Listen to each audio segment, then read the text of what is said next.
ఈరోజు క్యాప్సికం శనగపప్పు కర్రీ చూపిస్తానండి. ముందుగా శనగపప్పు నానబెట్టుకుని పక్కన పెట్టుకోవాలండి. ఆ తర్వాత క్యాప్సికం ముక్కలు, ఉల్లిపాయ ముక్కలు, టమాటా ముక్కలు కోసుకోవాలి. కుక్కర్లో శనగపప్పు గ్లాస్ నీళ్ళు వేసుకొని 5 విజిల్స్ వచ్చేదాకా పెట్టుకోవాలండి. 5 విజిల్స్ వచ్చిన తర్వాత కడాయి పెట్టుకొని ఉల్లిపాయ ముక్కలు, నూనె, ఉల్లిపాయ ముక్కలు, పచ్చిమిరపకాయలు వేసుకోవాలండి. బాగా వేగాలండి. బాగా వేగిన తర్వాత అల్లం వెల్లుల్లి పేస్ట్ వేసుకోవాలి. అల్లం వెల్లుల్లి పేస్ట్ కూడా వేగిన తర్వాత క్యాప్సికం ముక్కలు వేసుకోవాలి.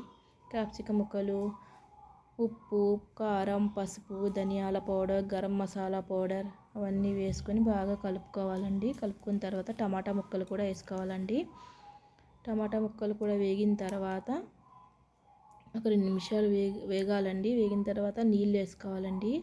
ఒక హాఫ్ గ్లాస్ నీళ్ళు వేసుకున్న తర్వాత బాగా వేగి 5 నిమిషాలు మూత పెట్టి ఉడికించాలండి. ఉడికిన తర్వాత శనగపప్పు వేసుకోవాలండి. శనగపప్పు వేసుకొని అది 2 నిమిషాలు ఉడికించాలండి. ఉడికిన తర్వాత అంతేనండి, ఎంతో టేస్టీ క్యాప్సికం శనగపప్పు కర్రీ. నచ్చితే లైక్ చేయండి.